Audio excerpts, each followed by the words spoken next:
അതായത് നമുക്ക് ഈ ഭക്തി കൊണ്ടോ പ്രാർത്ഥന കൊണ്ടോ ഒരു പ്രയോജനവുമില്ല എന്ന് ദൈവം നമ്മളെ ബോധ്യപ്പെടുത്തുന്ന കുറേ ദിവസങ്ങളുണ്ടാവും.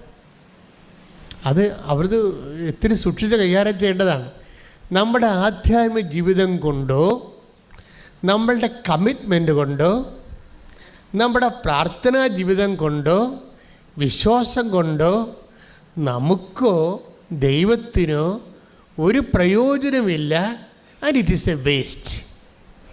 ഇതൊരു വേസ്റ്റാണ്. പ്രാർത്ഥന ഒരു വേസ്റ്റാണ്, വിശ്വാസം ഒരു വേസ്റ്റാണ് എന്ന് തോന്നണ കുറേ സീറോ ഹവേഴ്സ് നമ്മുടെ ആധ്യാത്മിക ജീവിതത്തിലുണ്ടാവും. എന്തോന്നിനാണ് പ്രാർത്ഥിക്കണത്, പ്രാർത്ഥിച്ചിട്ട് എന്നാ ഉണ്ടാക്കി, എന്താ ഉണ്ടായി, എന്ത് കാര്യം, അങ്ങനെ നമുക്ക് തന്നെ തോന്നും. ആരോടും പറയത്തില്ല. നമ്മൾ പുറത്ത് പറഞ്ഞാൽ നമ്മുടെ കുഞ്ഞുങ്ങളുടെ വിശ്വാസം പോകും. അത് കാരണം നമ്മൾ പറയത്തില്ല.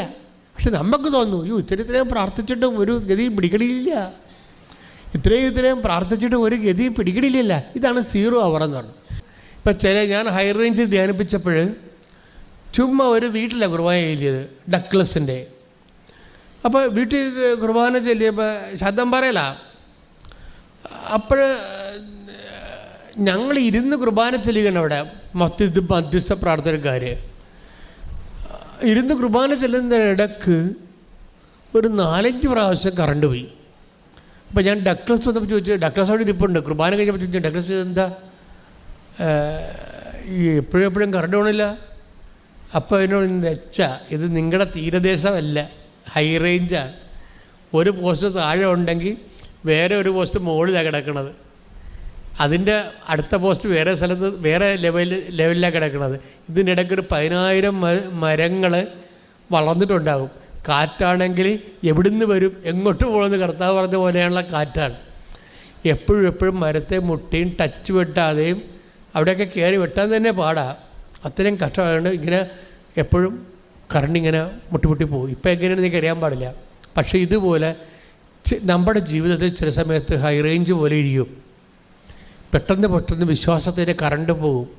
കുടുംബത്തിൽ 1 by 1 ആയിട്ട് ഓരോ വിഷയങ്ങൾ സംഭവിക്കുമ്പോൾ കുടുംബത്തിലുള്ളവർക്ക് വരെ ഇത്രയും നാൾ നിങ്ങളിൽ വിശ്വസിച്ചിരുന്ന, നിങ്ങളുടെ പ്രാർത്ഥനയിൽ വിശ്വസിച്ചിരുന്നവർക്കും പോലും ഒരു ചഞ്ചല പേടി.